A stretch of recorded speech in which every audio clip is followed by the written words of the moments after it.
So welcome today to this free monthly call. I'm Susan Campbell. I almost always do these on Tuesday mornings, 10 to 11 Pacific time, just so you know. And I announce them in my newsletter, but I was saying to some of you before, I'm not aggressive at all about putting the word out the morning of and that sort of thing. And that's a choice.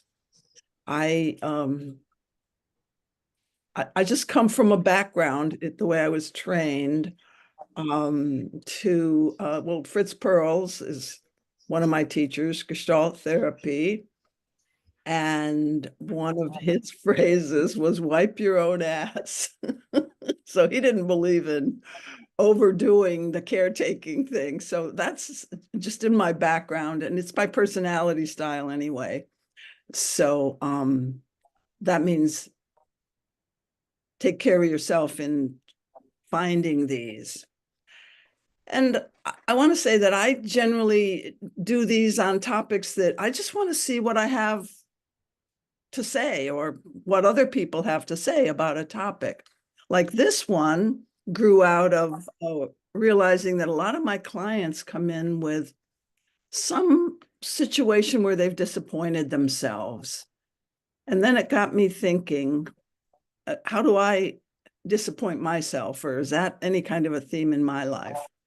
And it's not much of a theme these days, but it was almost always a theme when I was giving big public speaking talks. I would almost always feel afterwards, gee, I let myself down. I didn't bring my best information or my best stories to the situation. And so recently with clients, I've been looking more at how to work with that. I mean, yes, it's good, I think, just to recognize that and accept that. And there's some, like superficial learning when I just have that conversation with myself. But I've been going deeper with people about what to do when you disappoint yourself. So I'd like to share some of that with you guys today. But to warm us up, I'd love to hear from as many of you as possible. When have you disappointed yourself? So let's take a moment and really get in touch with that. Think of either a type of situation like I did, or even better, a specific situation where you've just had that feeling. And I want to even know, because that feeling is different for different people. So I want to hear about that. I don't want to program you too much. I'll just keep it to that question. When have you disappointed yourself? And then we'll work with that later on.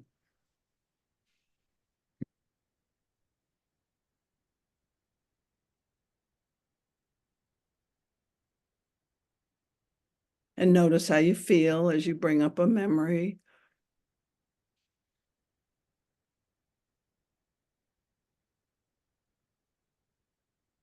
And Arthur, would you be willing to share? Or you got a comment or question there?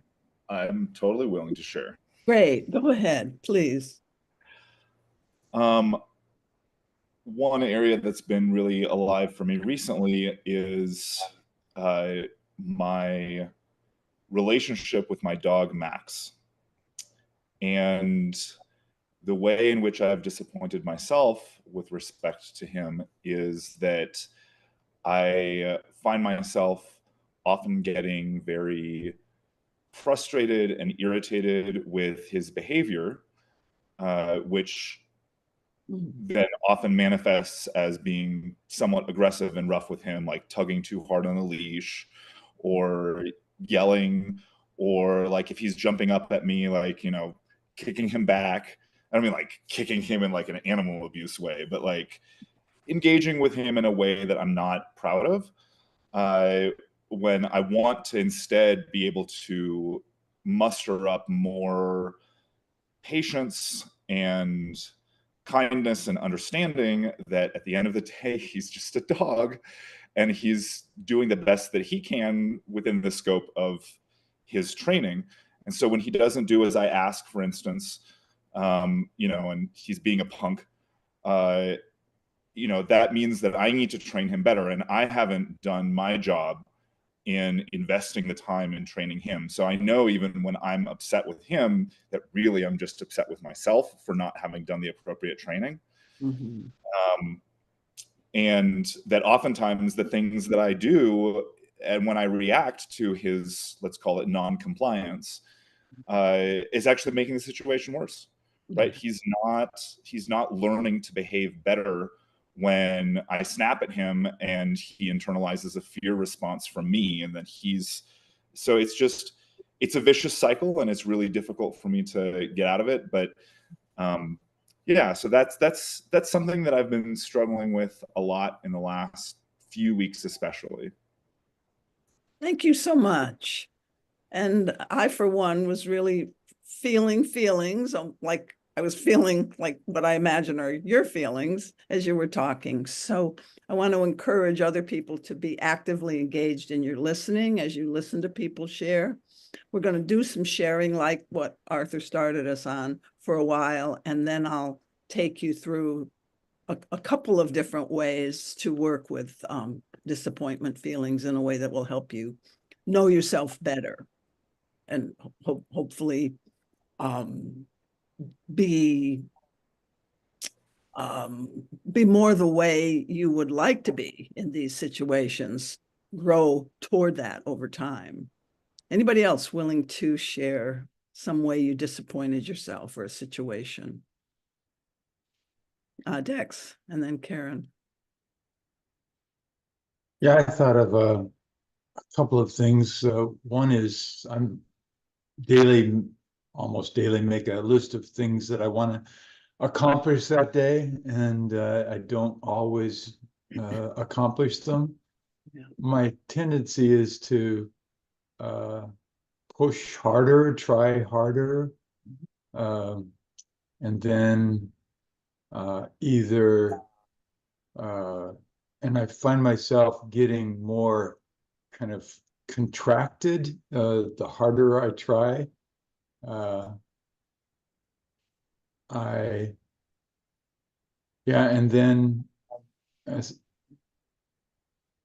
I think maybe I'm like who was like respond like Arthur's dog, you know, I resist the leash that I'm putting on myself.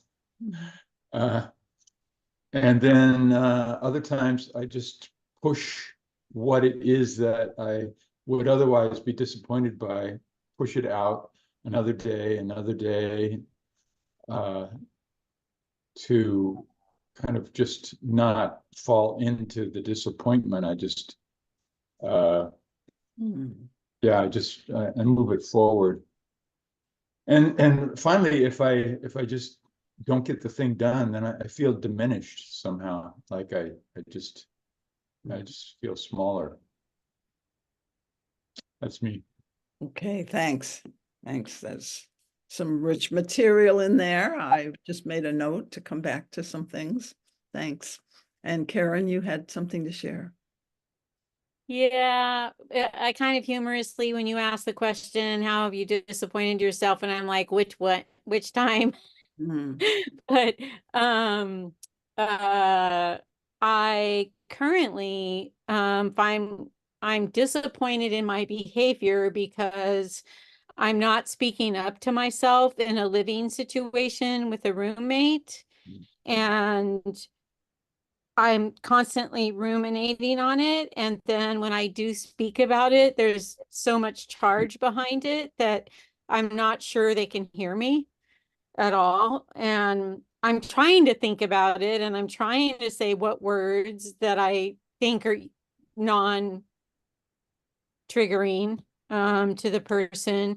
But I'm disappointed because I'm not speaking up for myself. That's a really popular And one, I think. Yeah. yeah.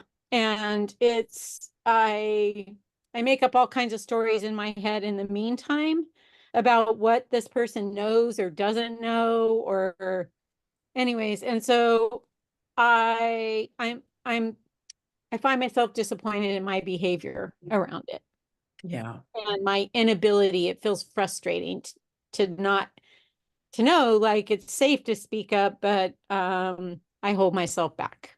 Yeah, yeah. I bet you a lot of people can identify with that one. Thanks. Who else is willing to share? Yeah, go ahead, Lena. Hi, thank you for this topic. It's very helpful, I think. The only thing I can think of, and I'm sure there's plenty of others, but this is so big for me, is that I stay in relationships that aren't healthy for me. And it's a couple years ago, I was lucky enough to find Susan's work. And I feel like I've done amazing progress at speaking up for my needs. So the problem is when the other person is a good person and enjoyable to be around, but for whatever reason they can't hear my needs, I'm just too different from them. And I stay because I can see all the good parts of the relationship, but I end up getting sick. This is like a lifelong pattern that I know when the relationship's wrong for me, I'm not able to turn myself into a pretzel and stay well. Wow, thank you. Yeah. Anyone else? Yeah, Sherry. First thing that popped up in my mind, Susan, dovetailed on your personal example at the opening,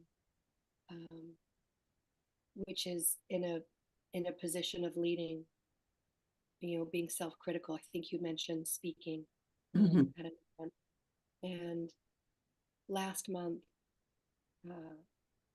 I host a regular event called Spiritual Cabaret, and I had the biggest house I've ever had.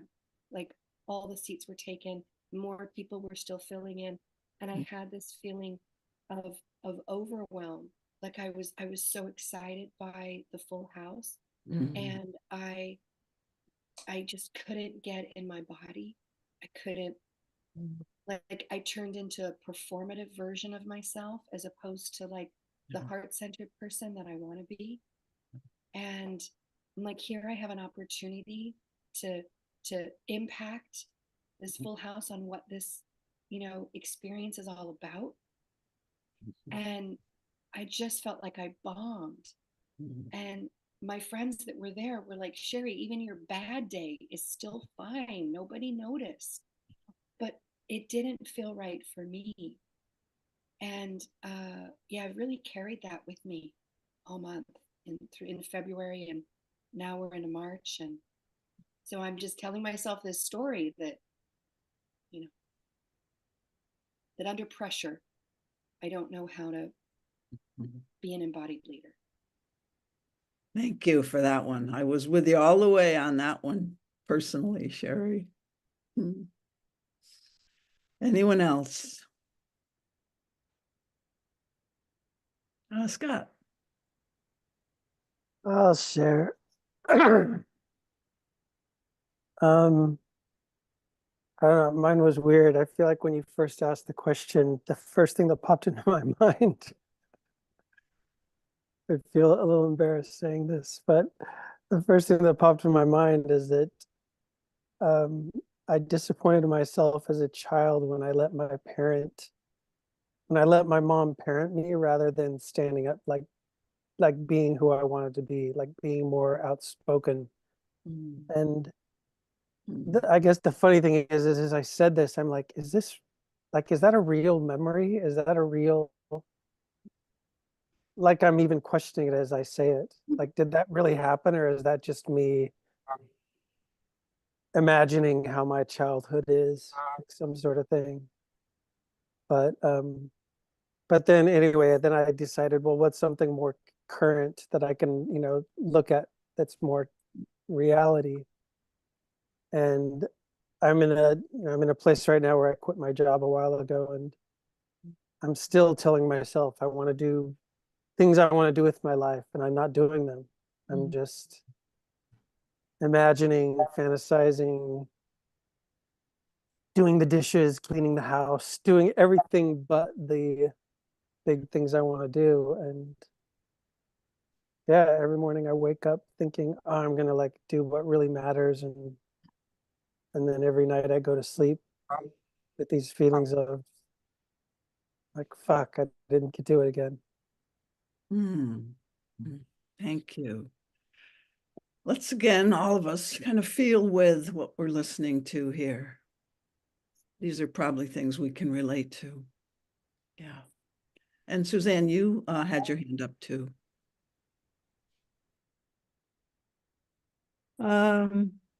What I noticed that triggers me into self-recrimination or doubt about my ability to really change and make a difference in how I show up, how I want to, how I would prefer to show up as in my relationship with my partner. He'll do something or leave something undone, and I have this compulsion to say something about it, and I've gotten better and catch myself and hold back and don't say anything sometimes. And then still on other occasions, I will say something, and it may be in a kinder way than I used to say it, but it still doesn't feel good to me. And afterwards I apologize, and now I've kind of into that pattern, and really would like to see myself catch myself much sooner and use a much more conscious way to express what I'm feeling or noticing. Okay, I've got something for you. Oh, And all the other people who said I don't speak up, that theme, that's such a common theme. So I say I've got something for you. Like there's going to be two practices I'm going to teach you guys today. I'm going to guide you through. And the second one is going to be what I've got for you, Suzanne. But the first one that I share with you is going to be useful also. So that's my promise. great. Anyone else?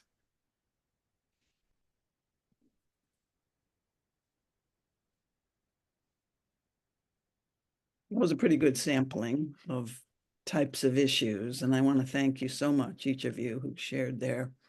And the next step in this, I'm going to take you through an exercise that's kind of similar to what I guide people into when they have a trigger reaction, or as soon afterwards as you realize you've had a trigger reaction.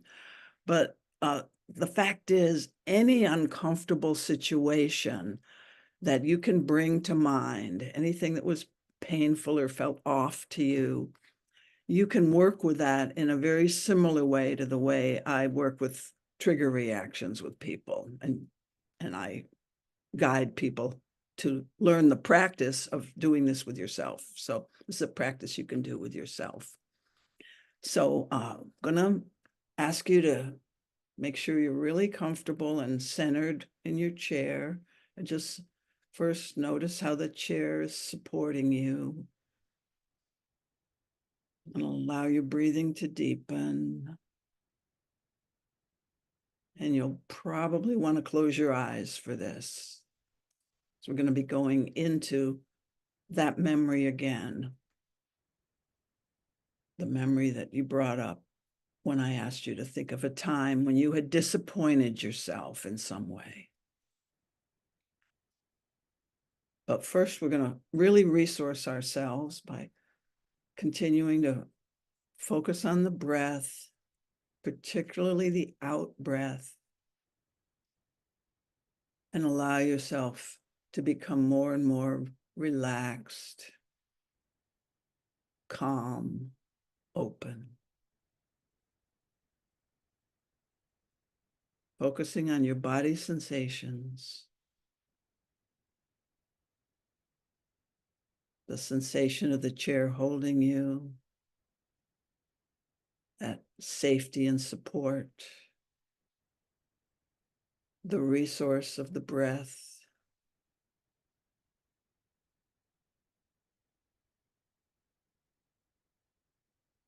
Focusing on body sensations helps you feel grounded in the present moment.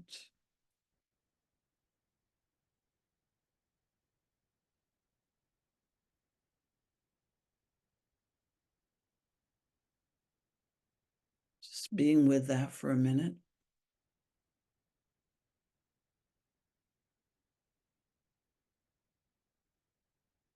So what you're doing is you're making space for yourself. You're going to make space, a big, open, receptive, safe space. So imagine yourself as you're breathing more and as you're more grounded in this moment, in this chair. Imagine yourself just kind of expanding and becoming an open, accepting space. And now you're going to bring in that memory, however that occurs to you, whatever time it takes, just bring in the memory. It can be a general memory or like a hodgepodge of some different memories or one specific memory. The more specific it is, the more useful I think it will be, because you have a little more of that sense of what it was really like in that moment for you. But do what you can to now bring in the feelings associated with that incident or those incidents. Some of you mentioned what the feelings were. Let's bring those back and hold that big open space. So in one sense, you're both the space and you're the event happening inside that space. You're witnessing that event with tenderness, but also with perhaps the feelings that you were having at the time that were somewhat self-critical or wishing things were different. You're letting those kind of feelings into that space.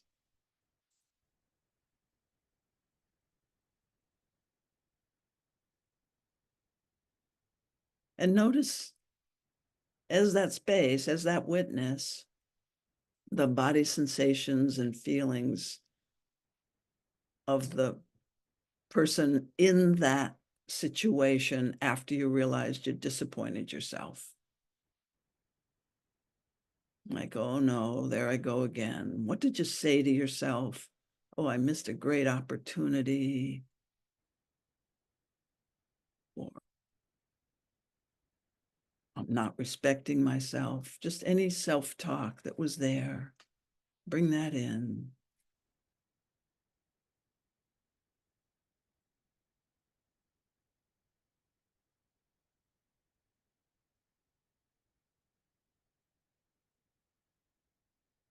I'm going to ask a kind of question that might get you back into your head a little bit. What standards were you violating that you hold for yourself? What expectations were you violating or letting yourself down about?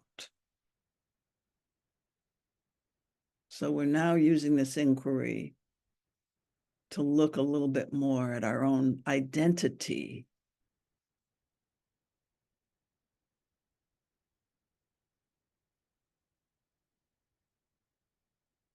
For example, I identify with how much I get done. And when I don't get anything done in a day, I suffer in some way. I feel that I've let myself down. Or I don't get the right things done. We heard a couple of examples of these. Like wasting my time. What do you say to yourself that gives you a clue to what you identify with, like what's a good and worthy person, for example, in your world.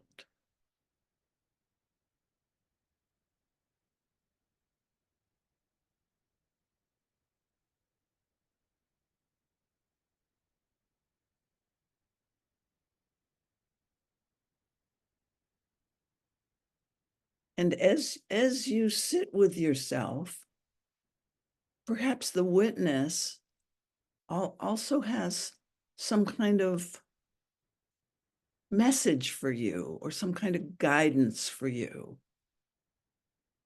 So as you're witnessing, as you're listening to yourself, as you're kind of thinking about your values and what types of things make up your identity. I'm a good person who doesn't hurt others, or whatever those statements are that are about how you're supposed to be in order to respect yourself. These usually aren't silly things. They're usually pretty significant to you. But now see if there's any other insights or messages coming to you from this wiser part of yourself, this larger part of yourself, I'll just say.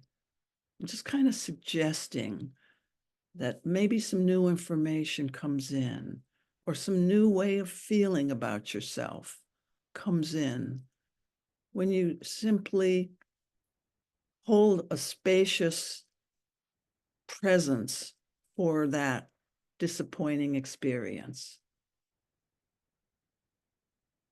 See if you get anything. When I took a client through this recently, he had, when he wasn't doing this exercise, he thought he had made a mistake in a meeting where somebody else said, well, you didn't say this. Now, what about this? So he took that as a criticism. But when he was more open and looked into it more, he had a bigger view. Like maybe it wasn't a boo-boo or a mistake. Maybe I just saw a different angle and this other guy saw his angle. So that was a little surprising to him. So I'll be quiet for a minute or so here and just see what might come to you about your situation.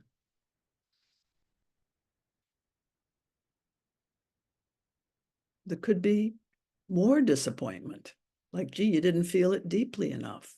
Or there could be more perspective, like I just shared about my client.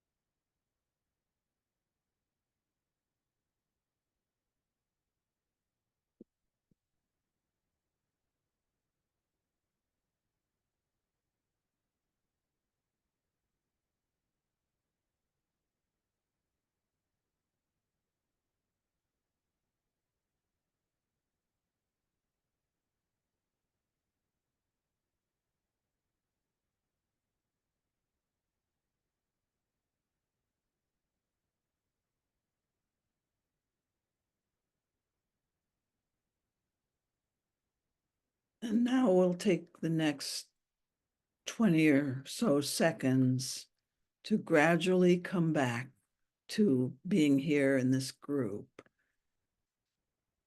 So don't hurry it, but do what you need to do now to complete this inner relating with yourself. And we're going to open our eyes and maybe stretch or move your body a little bit and get ready to come back and share some things or listen to some other people sharing.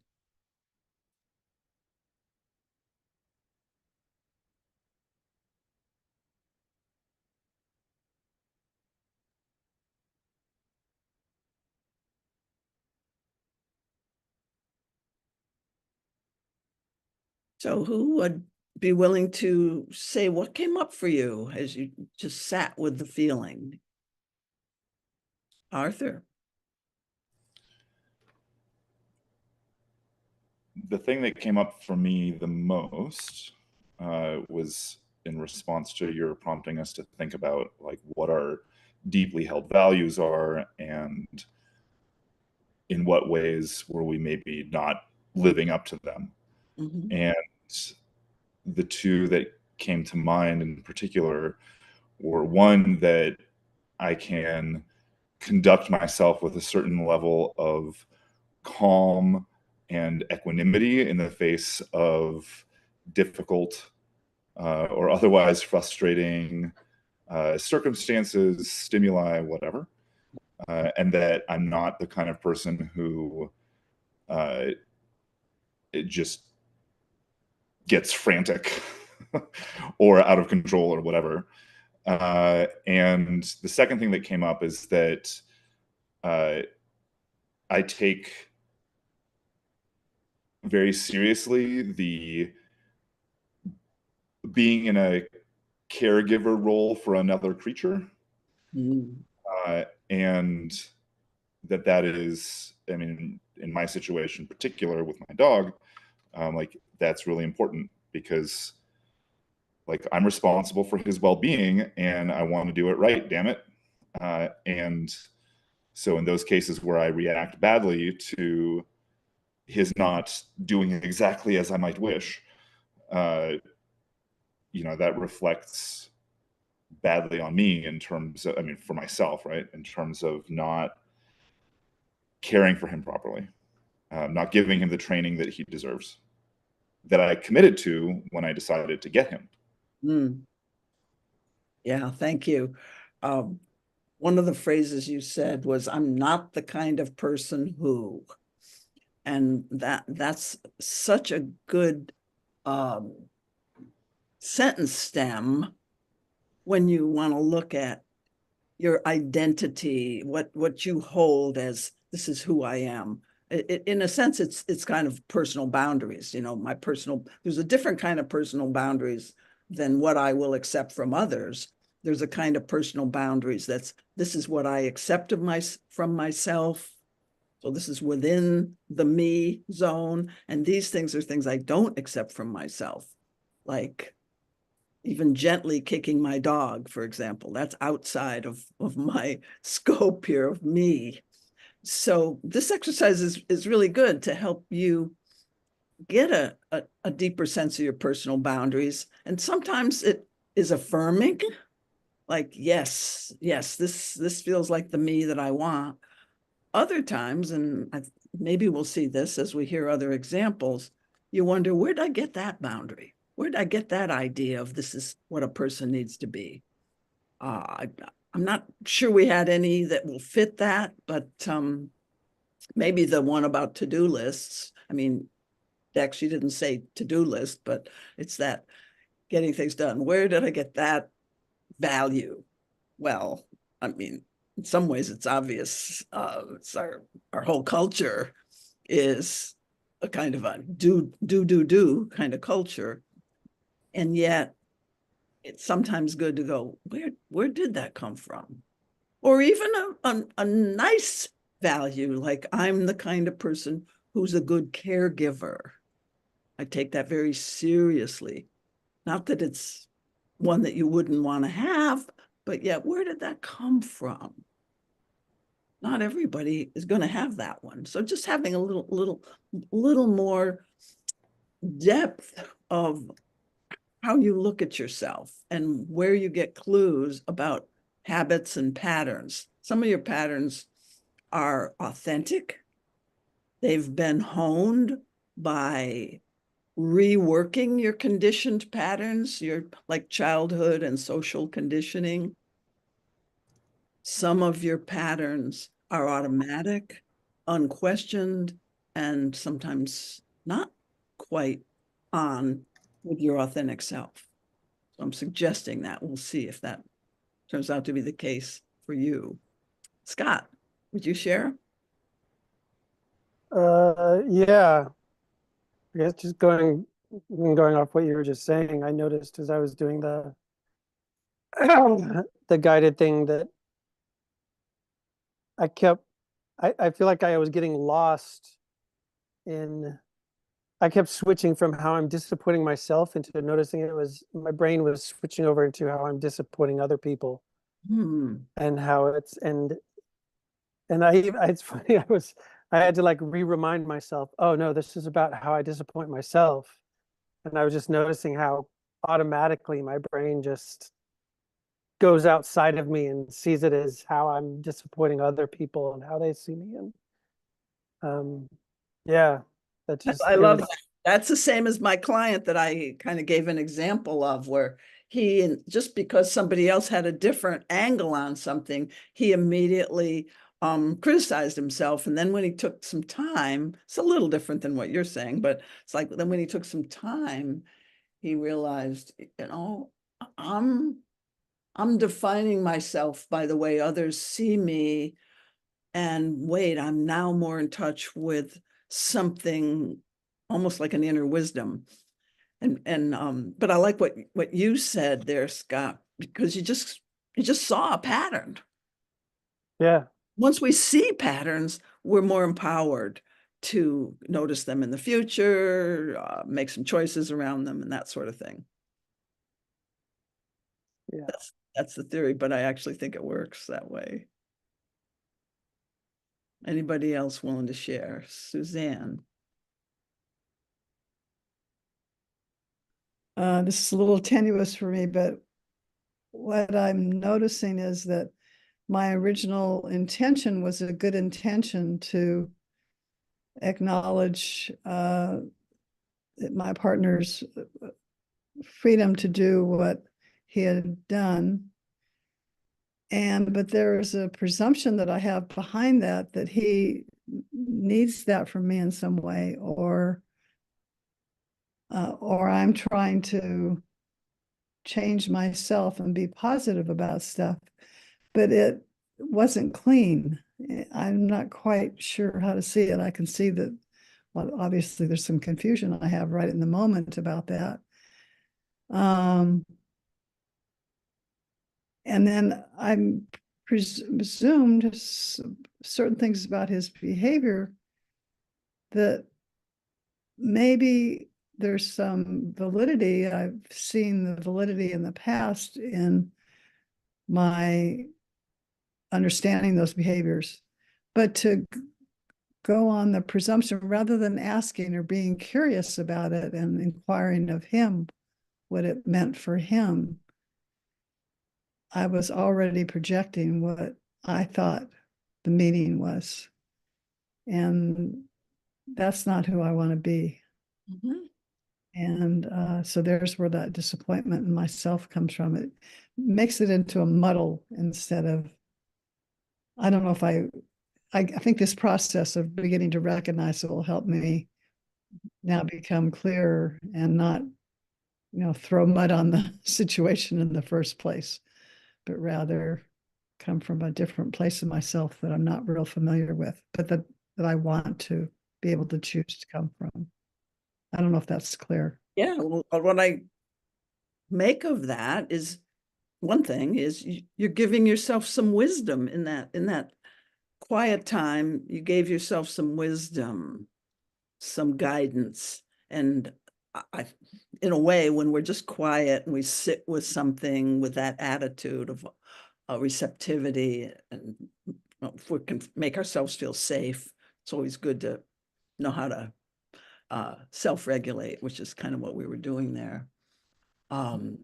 Then you receive guidance from yourself, but from a bigger part of yourself. So look like Thank you. that was happening. Well, I'll hear from Dex and then Ava, and then I want to teach you another practice. Okay, Dex first. Okay, so I enjoyed this exercise. I noticed when I set a goal for myself and I don't meet my expectations, I feel tense in my body, kind of go to a try harder place, and the values that I hold for myself of courage and trust and follow through and dependability, aren't met. And then I went to that wise part of myself aspect, and I learned that I could ask for help, that there are people that would support me if I asked for it. And I tend to kind of hold these responsibilities as, just it's up to me. And yeah, so I liked that understanding, and I'll do that. Me too. I got a big smile listening to you. Yay. It's a good example of inner wisdom coming through. Thanks. Ava, do you want to take your turn? Yeah, sure. So I had a memory of me getting frustrated at my dad for criticizing me, and me arguing back at him, and also like a ex-boyfriend from a long time ago where I said some regrettable things because I was frustrated and mad. And I guess what I told myself was, I'm not the kind of person who gets reactive. And I really love this exercise. I think in my inner witness, I realized like, oh wow, I expect myself to be a superhuman and not have any emotions. And then I thought, oh, I wonder if I hold this of my parents too, this expectation that they're not supposed to have any temper and just be never raise their voice at me or never have an emotional reaction. And so yeah, I just felt like a relaxation of towards myself and towards my parents and others. Beautiful example. Thank you. All righty. So any other comments about this? Not so much just sharing, but just a comment or a question before we move to the other exercise that I like.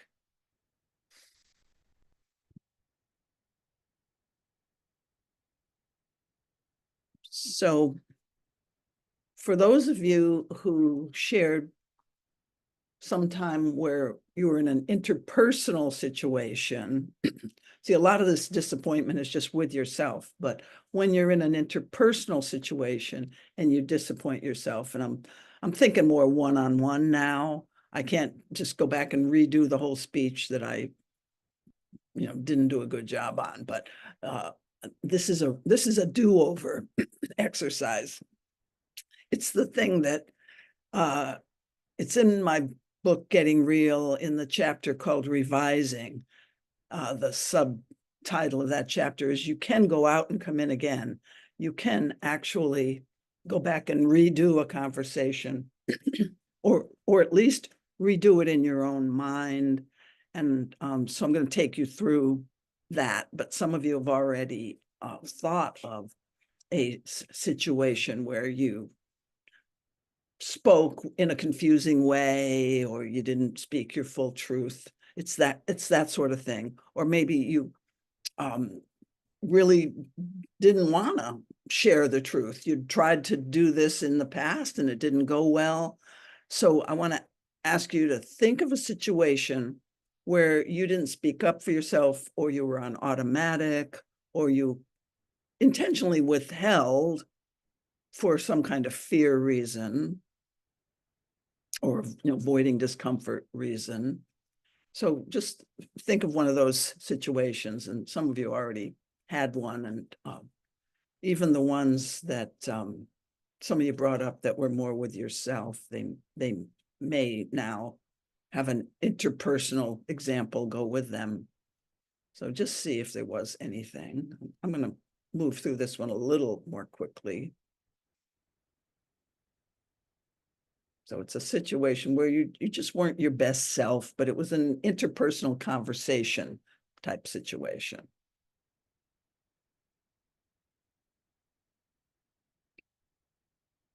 And now I'll ask for sharing at the very end, but I'm going to take you through the whole, it's like 5 steps. So you've got the situation. What reason do you give yourself if you just had to think of, well, why didn't I speak up?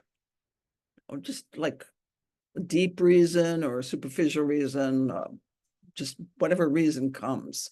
So it doesn't have to, we're not going to critique your reason, but we want to look at it as part of the whole picture.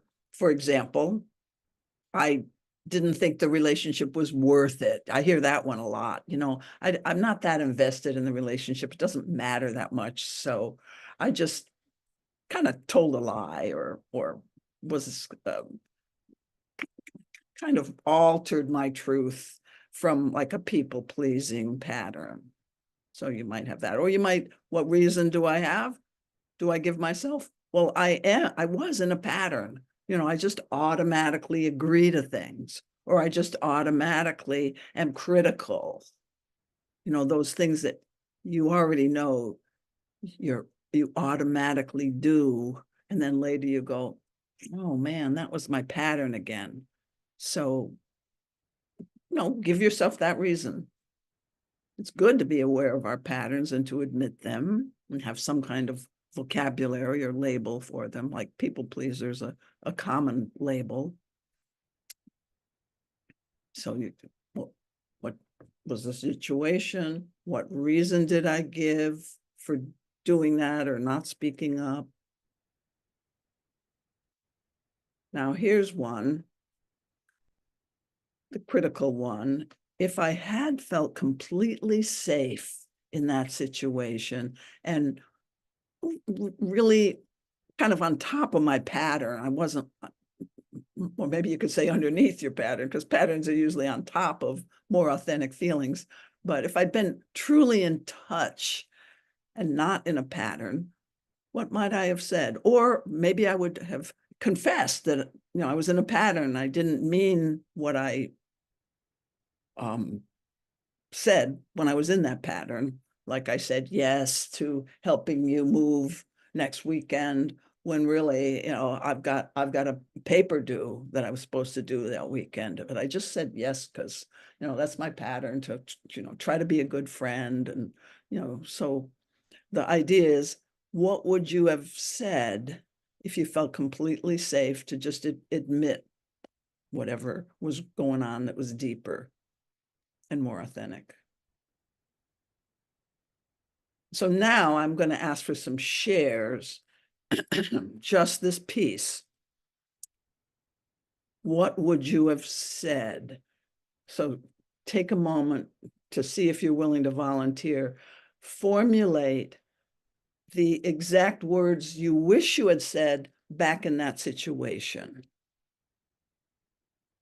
And you're not telling us about it. You're actually imagining speaking to this person. Is there anybody willing to do that? Dex, you willing to do that? Go. What would you have said to this person? So imagine you're right there with him or her or them. So I was imagining reacting angrily, and what I imagine myself saying instead is, tell me more. Like, instead so if of, you went back to that person, now to actually clean it up, so I'm glad you gave me that good short example. You might say, when that happened and I got angry, I was automatic or I was triggered. And if I had it to do over, I would have simply said, tell me more. So that would be the conversation, but I didn't ask you to do that. I just asked you to say what your more authentic response would have been. So now, Can you try saying that, like going back to clean it up? Yeah. What was so I kind of realized, do what I did, but in your own words. yeah, I realized I was reacting to what I heard you saying, and I reacted out of anger. And what I would have rather done, and what I want to do now, is to be curious. I'd really like to understand what was going on. And Great. Yeah. feel myself like open up like a flower. Yeah. And Oh, that's nice too. yeah, instead of contracting. I always recommend to people when you're having a significant emotional conversation that if it's relevant, do what Dex just did. And it's kind of like, and now that I've said that, I feel my chest opening up. I feel softer toward you. You know, now that I've said that, I feel is a great sentence stem to bring you back into touch with yourself, because perhaps you've had nervousness while you're talking. And now that I've said that, I feel calmer, that sort of thing. That was great. Thanks. Good example. Ava, you want to try it? I'm confused. So Okay. is this a situation where you're also disappointed in your reaction? Good point. I'm assuming that if you weren't your best self, So, yeah. that disappointment was already in there. So yes, but I didn't ask you to think of a situation where you disappointed yourself. So thanks for catching that.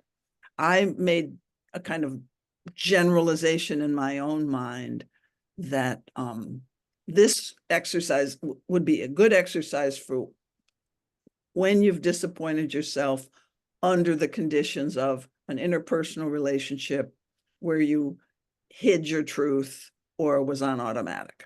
So it's only that type of disappointment that we're talking about. Okay, got it. Thank you. Anyone else want to give us a redo just so we can get a feel for how easy or not perfectly easy it is to do this? It's a little challenging. Sherry, thanks. I'd like to try this one. It feels a little messy or maybe complicated, but I'm just going to practice and see how this goes. So the prompt, as I remember it, was if I felt more safe, what would I have been able to say? Mm-hmm. And so it goes something like this. I'm noticing a pattern that I shut down and freeze when my needs don't get met. And what I want to be committed to now is to advocate for my heart in service of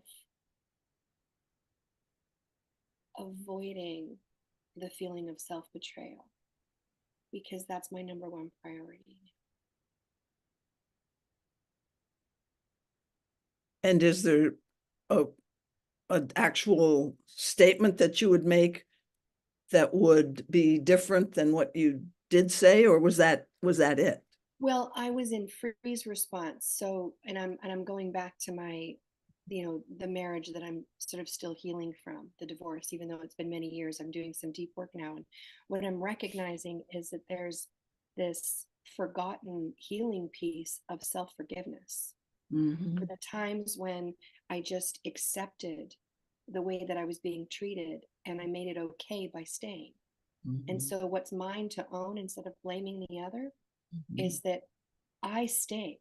So that like validated that what was happening was okay. So this work is, instead of freezing, so if I could go back, I would actually just speak my truth of like, wow, I'm noticing that I'm freezing again. Like this is where the healing is for me. So the speaking that never got spoken was, Mhm. I'm noticing that I have a pattern of freezing and I'm not speaking up for myself. And what I really want to do is tell you how this hurts my heart. Good.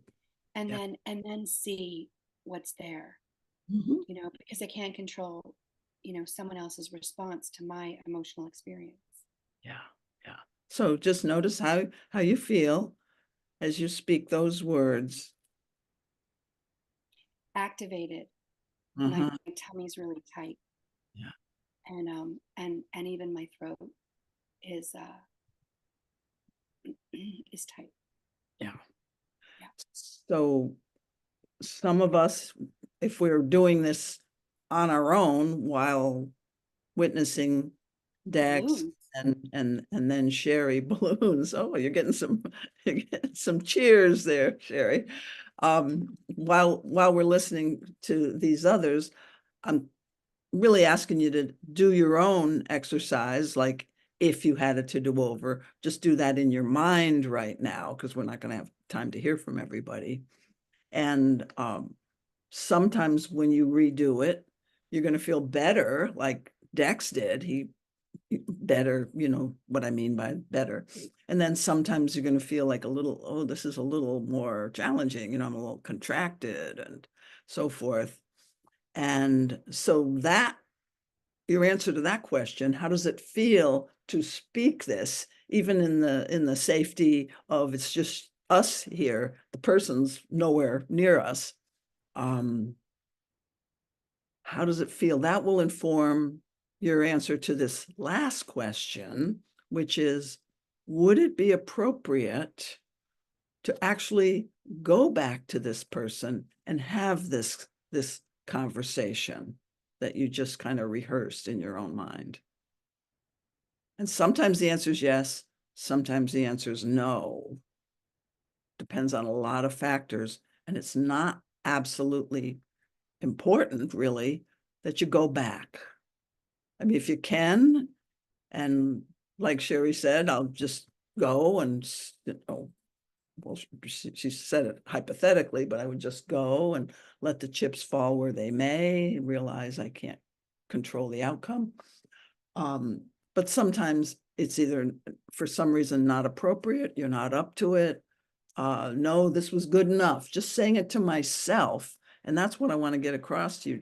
Just going to that fourth step where you just speak it in the words that are pretty close to what you would say with the person, because you're building neural pathways of being more articulate about your authentic feelings. And that's always a good thing. And when you're safely, you know, in your own bedroom, looking in the mirror and saying it, oh, what can happen? Well, you can feel some uncomfortable feelings, but it's building capacity here. So this exercise is a really good one to do on a regular basis, where you ask yourself, when was I not true to myself in some way? Why do I think I did that? Like, you know, I either couldn't care less or something, but you look at your reasons, and some of your reasons you'll go, oh, that's an excuse. Other reasons you'll go, yeah, that's pretty valid. I'm gonna stand with that one. But still, whatever your reasons were, what would you say if you were more true to yourself?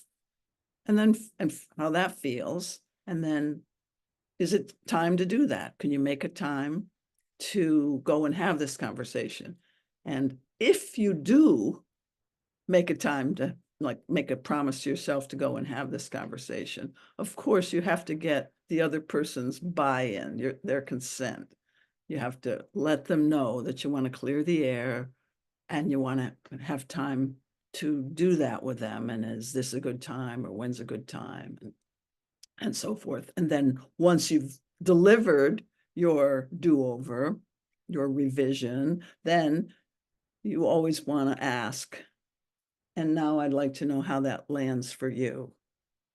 Or you can put that in your preamble. You know, I want to say something and then I want to hear whatever you've got after hearing that. So that's the second exercise. It's incredibly easy to do, actually. And I think it will, I do it still. Not necessarily, I don't always go to the person, but if they're local to me, I usually do go. It's just something that you never outgrow your need for that exercise. And I feel so much better after I've done it. So I'm selling it. If you need a printed copy of that, I have one, so email me. And good luck. Any final comments before we close? Thank you. This was great. All right. Thank you for saying that. I had no idea how this was going to go. I've never presented on this topic before, but that's why I do these with a safe audience like you guys. So thank you so much for showing up. You didn't disappoint. Susan. Yeah, I feel pretty good. I feel pretty good because you guys came through. I always need dialogue to make this stuff work. So you didn't disappoint either. Thanks. Thank you. That was very helpful. Bye-bye. Thank you, Susan. Bye, everyone. Thank you.